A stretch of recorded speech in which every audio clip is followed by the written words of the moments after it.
नमस्कार दोस्तों, स्वागत है आपके YouTube चैनल एग्ज़ाम स्टडी में। आज हम पढ़ने वाले हैं दोस्तों आधुनिक भारत के बारे में। इससे पहले हम लोग दोस्तों प्राचीन और मध्यकालीन इतिहास को ख़त्म कर चुके हैं। अगर आप लोगों ने वीडियो नहीं देखा है तो आप प्लेलिस्ट में जाकर देख सकते हैं। उसमें बहुत अच्छे ढंग से पढ़ाया गया है और उसके साथ समझाया भी गया है, इसलिए आप जाकर देख सकते हैं दोस्तों। आइए आज हम शुरू करते हैं। आधुनिक भारत के तहत पहला चैप्टर है, मतलब ये लुसेंट का 36 नंबर चैप्टर है दोस्तों, उत्तरकालीन मुगल सम्राट के बारे में। तो उत्तराधिकार युद्ध में गुरु गोविंद सिंह ने बहादुर शाह का साथ दिया था। तो उत्तराधिकार युद्ध में गुरु गोविंद सिंह ने किसका साथ दिया था दोस्तों? तो बहादुर शाह का साथ दिया था। बहादुर शाह का पूर्व नाम मुअज्जम था। तो बहादुर शाह का पूर्व नाम क्या था दोस्तों? तो इसे याद रखिएगा, मुअज्जम था। बहादुर शाह को शाहवे खबर के उपनाम से पुकारा जाता था, क्योंकि इनके मतलब बहादुर शाह को ना दोस्तों कुछ पता नहीं रहता था कि मतलब ये औरंगजेब के बेटे थे बहादुर शाह। तो बहादुर शाह को मतलब औरंगजेब से डर लगता था, तो इसलिए ये मतलब कुछ डर से पूछते नहीं थे, तो इसलिए इनको कुछ पता नहीं था। इसलिए इनको साहेब बेखबर उपनाम दिया गया था जब ये शासक बने थे। तो जहांदार शाह अपने शासन में लाल कुमारी नाम की वेश्या को हस्तक्षेप करने का आदेश दे रखा था। तो जहांदार शाह अपने शासन में लाल कुमारी नाम की वेश्या को हस्तक्षेप करने का आदेश दे रखा था दोस्तों। नेक्स्ट है कि मुगल कालीन इतिहास में सैयद बंधु हुसैन अली खां एवं अब्दुल्ला खां को शासक निर्माता के रूप में जाना जाता है। तो ये बहुत इंपॉर्टेंट है दोस्तों, ये पूछा जाता है कि किन्हें शासक निर्माता के रूप में जाना जाता है? तो हुसैन अली खां को और अब्दुल्ला खां को दोस्तों। नेक्स्ट ये दोस्तों कि जहांदार शाह को लंपट मूर्ख भी कहा जाता था। तो किसे लंपट मूर्ख कहा जाता था दोस्तों? तो जहांदार शाह को लंपट मूर्ख भी कहा जाता था। फर्रुखसियर को मुगल वंश का घृणित कायर कहा गया है। तो फर्रुखसियर को मुगल वंश का क्या कहा गया दोस्तों? तो घृणित कायर कहा जाता था। सुंदर युवतियों के प्रति अत्यधिक रुझान के कारण मोहम्मद शाह को रंगीला बादशाह कहा जाता था। तो सुंदर युवतियों के प्रति अत्यधिक रुझान के कारण किसे रंगीला बादशाह कहा जाता था दोस्तों? तो ये मोहम्मद शाह को। तुरानी सैनिक हैदर बेग ने 9 अक्टूबर 1720 को सैयद बंधु हुसैन अली खां की हत्या कर दी।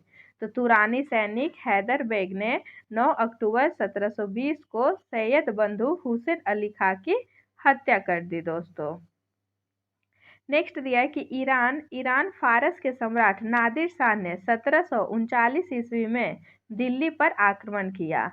तो ईरान यानी फारस के सम्राट नादिर शाह ने 1739 ईस्वी में दिल्ली पर आक्रमण किया। उस समय दिल्ली का शासक मोहम्मद शाह यानी मोहम्मद शाह रंगीला था दोस्तों। नादिर शाह को ईरान का नेपोलियन कहा जाता था। तो ईरान का नेपोलियन किसे कहा जाता था? तो ये नादिर शाह को ईरान का नेपोलियन कहा जाता था। नादिर शाह लगभग 70 करोड़ रुपए की धनराशि, शाहजहां का बनवाया हुआ तख्ते ताउत तथा कोहिनूर हीरा लेकर फारस वापस लौटा। तो नादिर शाह लगभग दोस्तों 70 करोड़ रुपए की धनराशि और शाहजहां का बनवाया हुआ तख्ते ताउत तथा कोहिनूर हीरा लेकर फारस वापस लौटा। तख्ते ताउस पर बैठने वाला अंतिम मुगल शासक मोहम्मद शाह था। तो ये क्वेश्चन पूछा गया है दोस्तों कि तख्ते ताउत या मयूर सिंहासन जिसे कहा जाता है, तो मयूर सिंहासन पर बैठने वाला अंतिम मुगल शासक कौन है? तो ये मोहम्मद शाह है दोस्तों। शाह आलम द्वितीय, जिसे अली गौहर के नाम से भी जाना जाता है, तो शाह आलम द्वितीय के शासनकाल में 1803 ईस्वी में अंग्रेजों ने दिल्ली पर कब्जा कर लिया था। तो आपसे पूछा जा सकता है क्वेश्चन दोस्तों कि किसके शासनकाल में अंग्रेजों ने दिल्ली पर कब्जा कर लिया था? तो शाह आलम द्वितीय, जिसे अली गौहर के नाम से भी जाना जाता है। नेक्स्ट दिया है दोस्तों कि पानीपत का तृतीय युद्ध 1761 ईस्वी में मराठा एवं अहमद शाह अब्दाली की सेना के बीच हुआ। इस युद्ध में मराठों की हार हुई दोस्तों। तो पानीपत के तृतीय युद्ध कब हुआ दोस्तों? तो ये 1761 ईस्वी में हुआ। किसके बीच? तो मराठा और अहमद शाह अब्दाली के बीच हुआ था। इस युद्ध में मराठों की हार हुई थी। गुलाम कादिर खान ने 1806 ईस्वी को शाह आलम द्वितीय की हत्या करवा दी। तो गुलाम कादिर खान ने 1806 ईस्वी को शाह आलम द्वितीय की हत्या करवा दी दोस्तों। बहादुर शाह द्वितीय, जिसे जफर के नाम से भी जाना जाता है, बहादुर शाह जफर अंतिम मुगल सम्राट था। तो अंतिम मुगल सम्राट कौन था दोस्तों? तो ये बहादुर शाह द्वितीय या बहादुर शाह जफर। 1857 की क्रांति में भाग लेने के कारण अंग्रेजों द्वारा बहादुर शाह जफर को बंदी बना लिया गया एवं रंगून भेज दिया गया। रंगून म्यांमार में है दोस्तों। तो उन्हें 1857 की क्रांति में भाग लेने के कारण अंग्रेजों द्वारा बहादुर शाह जफर को बंदी बना लिया गया एवं उन्हें रंगून भेज दिया गया और वहीं पर उनकी मृत्यु हो गई दोस्तों। अहमद शाह अब्दाली का वास्तविक नाम अहमद खां था। तो अहमद शाह अब्दाली का वास्तविक नाम क्या था दोस्तों? तो ये अहमद खां था। इसने 8 बार भारत पर आक्रमण किया था। तो याद रखिएगा दोस्तों कि अहमद शाह अब्दाली का वास्तविक नाम क्या था? तो ये अहमद खां था और इसने भारत पर कितना बार आक्रमण किया था? तो अहमद से 8 याद रखिएगा दोस्तों, अहमद शाह अब्दाली से 8। आइए दोस्तों हम लोग इधर कुछ पढ़ लेते हैं कि मुगलों से स्वतंत्र होने वाले राज्य एवं उसके संस्थापक। तो सबसे पहला है दोस्तों अवध। अवध के संस्थापक कौन थे? तो ये सआदत खां थे। तो अवध के संस्थापक सआदत खां। नेक्स्ट है दोस्तों हैदराबाद। हैदराबाद तो चिंगलिस खां या निजाम उल मुल्क आसफ जहां। तो ये चिंगलिस खां इनको उपाधि दिया गया था दोस्तों। तो चिंगलिस खां या निजाम उल मुल्क आसफ जहां ने हैदराबाद की स्थापना की थी। नेक्स्ट है दोस्तों रुहेलखंड। रुहेलखंड ये वीर दाऊद एवं अली मोहम्मद खान है। तो वीर दाऊद एवं अली मोहम्मद खान ने रुहेलखंड की स्थापना की थी। नेक्स्ट है दोस्तों बंगाल। बंगाल तो ये मुर्शिद कुली खान ने किया था। तो बंगाल की स्थापना किसने की थी दोस्तों? तो ये मुर्शिद कुली खान ने किया था। नेक्स्ट है दोस्तों कर्नाटक। कर्नाटक के स्थापना किसने की थी? तो ये सादुतुल्ला खान ने किया था। कर्नाटक की स्थापना सादुतुल्ला खान ने किया था। नेक्स्ट है भरतपुर। भरतपुर तो ये चूड़ामन एवं बदन सिंह ने। तो चूड़ामन एवं बदन सिंह ने भरतपुर की स्थापना की थी। सादुतुल्ला खान ने कर्नाटक की स्थापना की थी। मुर्शिद कुली खान ने बंगाल की स्थापना की थी। वीर दाऊद एवं अली मोहम्मद खां रुहेलखंड की स्थापना की थी। चिंगलिज खां या निजाम उल मुल्क आसफ जाह ने हैदराबाद की स्थापना की थी और सादत खान ने अवध की स्थापना की थी दोस्तों। नेक्स्ट नोट दिया है दोस्तों कि मुगल सम्राट मोहम्मद शाह ने सआदत खां को चूड़हान नहीं दोस्तों सॉरी बुरहान उल मुल्क की उपाधि दी थी। तो क्या कौन दोस्तों? मुगल सम्राट मोहम्मद शाह ने सआदत खान को बुरहान उल मुल्क की उपाधि दी थी। सआदत खां का असली नाम मीर मोहम्मद अमीन था। तो सआदत खां का असली नाम क्या था दोस्तों? मीर मोहम्मद अमीन था। नेक्स्ट दिया दोस्तों उत्तरकालीन मुगल सम्राट। तो उत्तरकालीन मुगल सम्राट के बारे में थोड़ा देख लेते हैं दोस्तों। से पहले है बहादुर शाह। बहादुर शाह का कार्यकाल था 1707 से लेके 1712। क्योंकि औरंगजेब के मरने के बाद मतलब ये जो शासक आए दोस्तों उनको उत्तरकालीन मुगल सम्राट कहा जाता है। तो औरंगजेब के मरने के बाद सबसे पहले आए थे बहादुर शाह। बहादुर शाह 1707 से 1712 ईस्वी तक रहे थे क्योंकि 1707 ईस्वी में औरंगजेब की मृत्यु हो गई थी इसीलिए दोस्तों। तो बहादुर शाह 1707 से 1712 ईस्वी। जहांदार शाह 1712 से 1713 ईस्वी तक, ये एक ही साल तक रहे थे दोस्तों। उसके बाद है दोस्तों फर्रुखसियर। फर्रुखसियर 1713 से लेकर 1719 ईस्वी तक। उसके बाद है मोहम्मद शाह। मोहम्मद शाह 1719 से लेके 1748। इन्हीं को रंगीला कहा जाता है दोस्तों, मोहम्मद शाह रंगीला। तो मोहम्मद शाह इनका कार्यकाल है 1719 से लेकर 1748 ईस्वी तक। नेक्स्ट है अहमद शाह। अहमद शाह ये 1748 से लेके 1754 ईस्वी तक। तो अहमद शाह का कार्यकाल है दोस्तों 1748 से 1754 ईस्वी तक। नेक्स्ट है आलमगीर द्वितीय। आलमगीर द्वितीय 1754 से लेके 1759 ईस्वी तक। तो आलमगीर द्वितीय का कार्यकाल है दोस्तों 1754 से लेके 1759 ईस्वी तक। नेक्स्ट है शाह आलम द्वितीय। शाह आलम द्वितीय 1759 से लेके 1806 ईस्वी तक।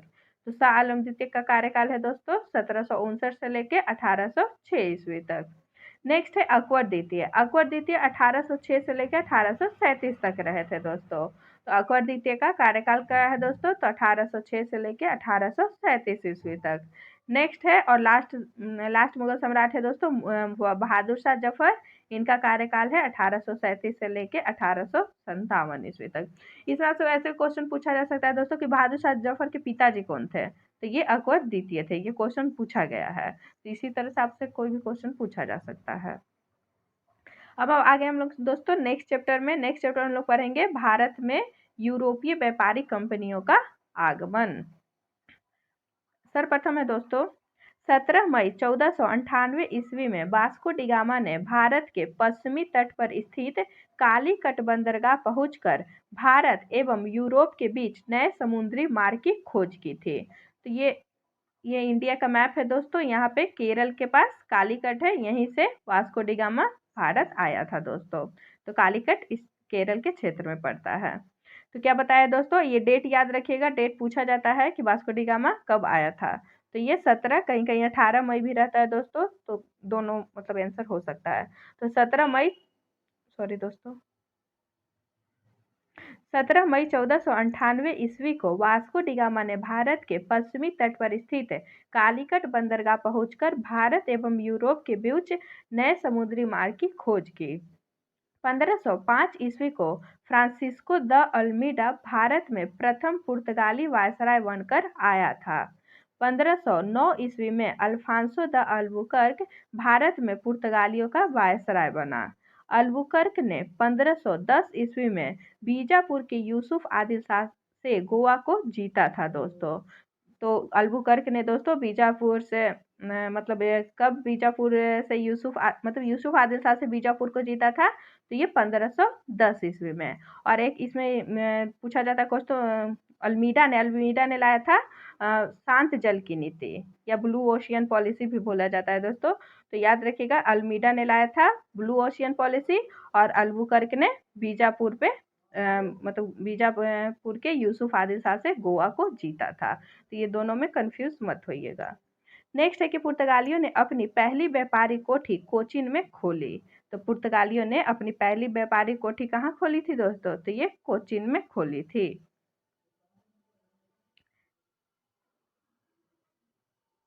नेक्स्ट दिया है दोस्तों कि 1596 ईस्वी में भारत आने वाला प्रथम डच नागरिक था कौन, तो ये कार्नेलिस डहत्समान। तो 1596 ईस्वी में भारत आने वाला प्रथम डच नागरिक कौन था दोस्तों, तो ये कार्नेलिस डहत्समान था। डचों का भारत में अंतिम रूप से पतन 1759 ईस्वी को अंग्रेजों एवं डचों के मध्य बेदरा के युद्ध में हुआ था दोस्तों। तो ये क्वेश्चन पूछा जाता है दोस्तों कि बेदरा का युद्ध कब हुआ था, तो ये 1759 ईस्वी को। 31 दिसंबर 1600 ईस्वी को इंग्लैंड की रानी एलिजाबेथ प्रथम ने ईस्ट इंडिया कंपनी को अधिकार पत्र प्रदान किया। कब दोस्तों, तो 31 दिसंबर 1600 ईस्वी को इंग्लैंड की रानी एलिजाबेथ प्रथम ने ईस्ट इंडिया कंपनी को अधिकार पत्र प्रदान किया। प्रारंभ में ईस्ट इंडिया कंपनी में 217 साझेदार थे और पहला गवर्नर टॉमस स्मिथ था दोस्तों। तो क्या दिया दोस्तों कि प्रारंभ में ईस्ट इंडिया कंपनी में 217 साझेदार थे और पहला गवर्नर कौन था, तो ये टॉमस स्मिथ था। नेक्स्ट दिया दोस्तों कि मुगल दरबार में जाने वाला प्रथम अंग्रेज कैप्टन हॉकिंस था, जो जेम्स प्रथम के राजदूत के रूप में 1609 ईस्वी में जहांगीर के दरबार में गया था दोस्तों। तो कैप्टन हॉकिंस किसके दरबार में गए थे, तो ये जहांगीर के दरबार में गए थे दोस्तों। कब, तो 1609 ईस्वी में। नेक्स्ट है 1615 ईस्वी में सम्राट जेम्स प्रथम ने सर टॉमस रो को अपना राजदूत बनाकर मुगल सम्राट जहांगीर के दरबार में भेजा। तो सर टॉमस रो भी किसके दरबार में आए थे दोस्तों, तो ये जहांगीर के दरबार में आए थे। अंग्रेजों की प्रथम व्यापारिक कोठी या फैक्ट्री सूरत में, कहाँ दोस्तों, तो अंग्रेजों की प्रथम व्यापारिक कोठी या फैक्ट्री सूरत में 1608 ईस्वी में खोली गई थी। 1611 ईस्वी में दक्षिण पूर्व समुद्र तट पर सर्वप्रथम अंग्रेजों ने मुसूलीपट्टनम में व्यापारिक कोठी की स्थापना की। तो याद रखिएगा दोस्तों कि 1611 ईस्वी में दक्षिण पूर्व समुद्र तट पर सर्वप्रथम अंग्रेजों ने मुसूलीपट्टनम में व्यापारिक कोठी की स्थापना की थी दोस्तों। नेक्स्ट दिया है कि 1668 ईस्वी में इंग्लैंड के सम्राट चार्ल्स द्वितीय का विवाह पुर्तगाल की राजकुमारी कैथरीन से होने के कारण चार्ल्स को दहेज के रूप में बम्बई प्राप्त हुआ था, जिसे उन्होंने 10 पाउंड के वार्षिक किराए पर ईस्ट इंडिया कंपनी को दे दिया था। तो 1668 ईस्वी में दोस्तों इंग्लैंड के सम्राट चार्ल्स द्वितीय का विवाह किनसे हो गया था? तो ये पुर्तगाल की राजकुमारी कैथरीन से हो गई थी। और पुर्तगालों ने बम्बई को दहेज के रूप में किसको दे दिया था? तो चार्ल्स द्वितीय को। और चार्ल्स द्वितीय ने 10 पाउंड के वार्षिक किराए पर ईस्ट इंडिया कंपनी को बम्बई बेच दिया था। नेक्स्ट दिया दोस्तों कि 1698 ईस्वी में अंग्रेजी ईस्ट इंडिया कंपनी ने 3 गांव सूतानुती, कालीकट एवं गोविंदपुर की जमींदारी 1200 रुपये भुगतान कर प्राप्त की और यहाँ पर फोर्ट विलियम का निर्माण किया। कालांतर में यही कलकत्ता यानी कोलकाता नगर कहलाया, जिसकी नींव चार्ल्स चार्नोक ने रखी थी दोस्तों। तो क्वेश्चन पूछा जाता है दोस्तों कि कलकत्ता की नींव किसने रखी थी? तो जॉर्ज चार्नोक ने। और यहाँ ये दोस्तों जमींदारी खरीदने की ये मतलब परमिशन कौन दिया था? तो ये परमिशन फर्रुखसियर दिया था। ईस्ट इंडिया कंपनी को जमींदारी खरीदने का परमिशन किसने दिया था? तो फर्रुखसियर ने। नेक्स्ट है कि भारत में फ्रांसीसियों की प्रथम कोठी फेको कैरो के द्वारा सूरत में 1668 ईस्वी में स्थापित की गई। तो भारत में फ्रांसीसियों की बोल रहा है दोस्तों, यहाँ ध्यान दीजिएगा कि फ्रांसीसियों की प्रथम कोठी फेको कैरो के द्वारा सूरत में, कहा? तो सूरत में 1668 ईस्वी में स्थापित की गई थी। अब फ्रांसीसी कंपनी की स्थापना कब हुई थी दोस्तों? तो ये 1664 ईस्वी में हुई थी फ्रांसीसी कंपनी की स्थापना। और इन्होंने सूरत में 1668 ईस्वी में कंपनी स्थापित की थी। 1674 ईस्वी में फ्रांसीसी मार्टिन ने पांडिचेरी की स्थापना की थी। तो हम लोग ने क्या पढ़ा दोस्तों कि कलकत्ता की स्थापना किसने की थी? तो जॉर्ज चार्नोक ने।